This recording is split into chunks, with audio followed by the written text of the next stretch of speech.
ನಮಸ್ಕಾರ. ರಾಜ್ಯ ರಾಜಕಾರಣದಲ್ಲಿ ಈಗ ರಮೇಶ್ ಜಾರಕಿಹೊಳಿ ಬೆಳಗಾವಿಯ ಸಾಹುಕಾರ ಮತ್ತೊಂದು ದೊಡ್ಡ ಬಾಂಬನ್ನೇ ಸಿಡಿಸಿದ್ದಾರೆ. ಈ ಮೂಲಕ ಈ ಹಿಂದೆ ಕಾಂಗ್ರೆಸ್ ಸರ್ಕಾರವನ್ನು ಉರುಳಿಸಿದ್ದಂಥ ಇದೇ ರಮೇಶ್ ಜಾರಕಿಹೊಳಿ ಈಗ ಡಿ ಕೆ ಶಿವಕುಮಾರ್ ನೇತೃತ್ವದ ಕಾಂಗ್ರೆಸ್ ಸರ್ಕಾರದ ಭವಿಷ್ಯ 3 ತಿಂಗಳಲ್ಲಿ ನಿರ್ಧಾರ ಆಗಲಿದೆ, 3 ತಿಂಗಳ ನಂತರ ನಾನು ಮಾತನಾಡ್ತೀನಿ ಎನ್ನುವಂತಹ ಹೊಸದೊಂದು ಬಾಂಬನ್ನು ಸಿಡಿಸಿದ್ದಾರೆ. ರಮೇಶ್ ಜಾರಕಿಹೊಳಿಯ ಈ ಮಾತು ಈಗ ರಾಜ್ಯ ರಾಜಕಾರಣದಲ್ಲಿ ಭಾರೀ ಚರ್ಚೆಯ ಕೇಂದ್ರ ಬಿಂದುವಾಗಿದೆ. ಜೊತೆಗೆ ಇದೇ ರಮೇಶ್ ಜಾರಕಿಹೊಳಿ ಸತೀಶ್ ಜಾರಕಿಹೊಳಿಗೆ ಕೆಪಿಸಿಸಿ ಅಧ್ಯಕ್ಷ ಸ್ಥಾನ ಸಿಗದೇ ಇರೋದ್ರ ಬಗ್ಗೆಯೂ ಕೂಡ ಖುಷಿಯನ್ನು ವ್ಯಕ್ತಪಡಿಸಿದ್ದಾರೆ. ಯಾಕೆ ಹೇಳ್ತೀನಿ. ಅದಕ್ಕಿಂತ ಮುಂಚೆ ನೀವಿನ್ನೂ ಕೂಡ ನಮ್ಮ ಚಾನಲನ್ನು ಸಬ್ಸ್ಕ್ರೈಬ್ ಮಾಡಿಲ್ಲ ಅಂದರೆ ದಯವಿಟ್ಟು ಕೂಡಲೇ ಸಬ್ಸ್ಕ್ರೈಬ್ ಮಾಡಿ ಸ್ನೇಹಿತರೆ. ಅದು 2021 ರಾಜ್ಯದಲ್ಲಿ ಕಾಂಗ್ರೆಸ್ ಅಧಿಕಾರದಲ್ಲಿದ್ದಂಥ ಸಂದರ್ಭ ಅದು. ಆದರೆ ಅದೇ ಸಂದರ್ಭದಲ್ಲಿ JDS ಮತ್ತು ಕಾಂಗ್ರೆಸ್ ಒಟ್ಟಿಗೆ ಸಮ್ಮಿಶ್ರ ಸರ್ಕಾರವನ್ನು ನಡೆಸ್ತಿದ್ದಂಥ ಸಂದರ್ಭದಲ್ಲಿ ಭಿನ್ನಮತವನ್ನು ತೋರಿಸಿದಂತಹ ರಮೇಶ್ ಜಾರಕಿಹೊಳಿ ಮತ್ತು ಇಡೀ ಟೀಮ್ ಬಾಂಬೆಗೆ ಪಲಾಯನ ಆಗ್ತದೆ. ಇಲ್ಲಿಗೆ ಬಾಂಬೆಗೆ ಓಡಿ ಹೋಗುತ್ತೆ.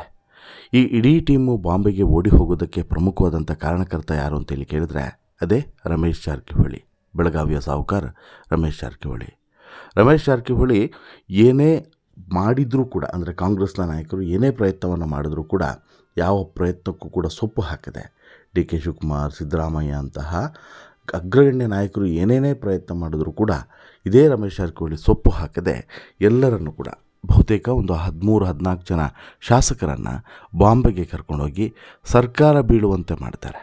ಅದಾದ ನಂತರ BJPಗೆ ಬೆಂಬಲವನ್ನು ಕೊಡ್ತಾರೆ. BJP ಸರ್ಕಾರ ರಚನೆ ಆಗುವಂತೆಯೂ ಕೂಡ ಮಾಡ್ತಾರೆ. ಈ ರಾಜಕೀಯ ಹೈಡ್ರಾಮಕ್ಕೆ ಪ್ರಮುಖವಾದಂತಹ ರೂವಾರಿಯಾಗಿದ್ದಂಥ ರಮೇಶ್ ಜಾರಕಿಹೊಳಿ ಈಗ ಮತ್ತೆ ಸಿಡಿದಿದ್ದಾರೆ. ಮತ್ತೊಮ್ಮೆ ಸರ್ಕಾರ ಬೀಳಿಸುವಂಥ ಮಾತನ್ನು ಪರೋಕ್ಷವಾಗಿ ಆಡಿದ್ದಾರೆ. ಡಿ ಕೆ ಶಿವಕುಮಾರ್ ನೇತೃತ್ವದ ಕಾಂಗ್ರೆಸ್ ಸರ್ಕಾರದ ಭವಿಷ್ಯ 3 ತಿಂಗಳು ಅನ್ನುವಂಥ ಮಾತನ್ನು ಹೇಳಿದ್ದಾರೆ. ಯಾಕೆ ಈ ಮಾತನ್ನು ಹೇಳಿದ್ದಾರೆ, ಏನು ಇದರ ಉದ್ದೇಶ ಅನ್ನುವಂಥದ್ದು ಈಗಿರುವಂಥ ಪ್ರಶ್ನೆ. ನೋಡಿ, ರಮೇಶ್ ಜಾರಕಿಹೊಳಿ ಇಷ್ಟು ದಿನಗಳ ಕಾಲ ರಾಜ್ಯ ರಾಜಕಾರಣದಲ್ಲಿ ಯಾವುದೇ ವಿಚಾರದ ಬಗ್ಗೆ ಮಾತನಾಡ್ತಾ ಇರಲಿಲ್ಲ. ಬಹುತೇಕ ಸೈಲೆಂಟ್ ಆಗಿದ್ದರು. ಕಳೆದ 2.5 ವರ್ಷದಿಂದನೂ ಕೂಡ ರಮೇಶ್ ಜಾರಕಿಹೊಳಿ ಎಲ್ಲೂ ಕೂಡ ಬಹಿರಂಗ ಕಾರ್ಯಕ್ರಮಗಳಲ್ಲಿ ಕಾಣಿಸ್ಕೊಳ್ತಿರಲಿಲ್ಲ.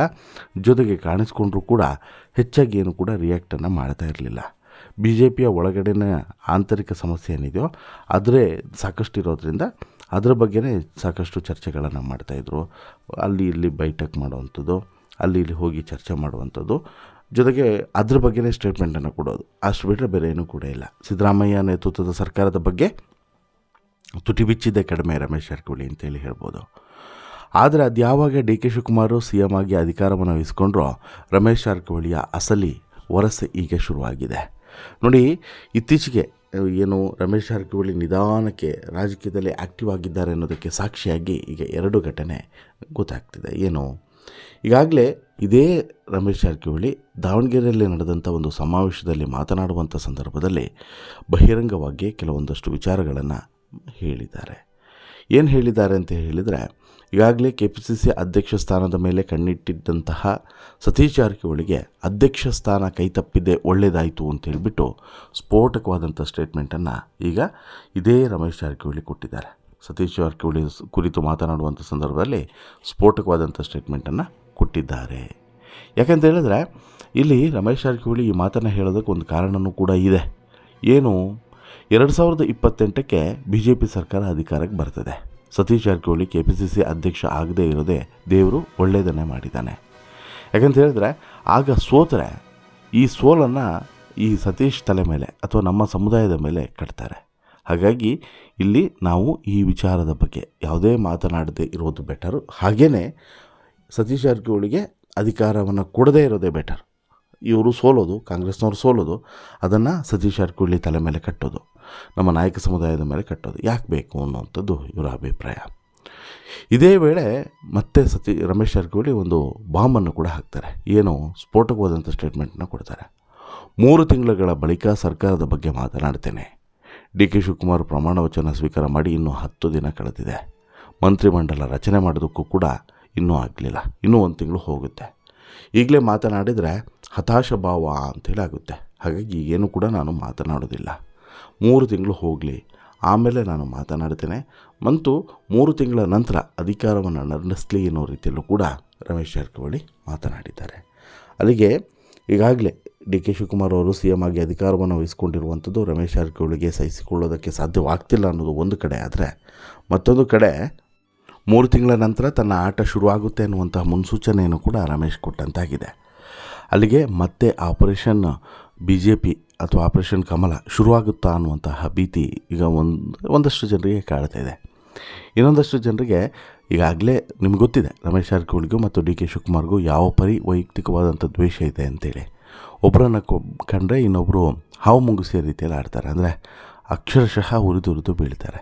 ಹೀಗಿರುವಂಥ ಸಂದರ್ಭದಲ್ಲಿ ಸಹಜವಾಗಿ ರಮೇಶ್ ಜಾರಕಿಹೊಳಿ ಮತ್ತು ಡಿ ಕೆ ಶಿವಕುಮಾರ್ ಅವರ ಈ ದ್ವೇಷದ ರಾಜಕಾರಣ ಮತ್ತೆ 3 ತಿಂಗಳ ನಂತರ ಶುರುವಾಗುವಂಥ ಎಲ್ಲ ಲಕ್ಷಣವೂ ಕೂಡ ಕಾಣಿಸ್ತಿದೆ. ಇದು ಕೊನೆಗೆ ಹೋಗಿ ಎಲ್ಲಿಗೆ ಅಂತ್ಯ ಆಗ್ತಿದೆ, ಡಿ ಕೆ ಶಿ ಸರ್ಕಾರವನ್ನು ಪತನ ಮಾಡುವಲ್ಲಿ ಯಶಸ್ವಿ ಆಗ್ತಾರಾ ಅನ್ನೋದು ಈಗಿರುವಂಥ ಕುತೂಹಲ.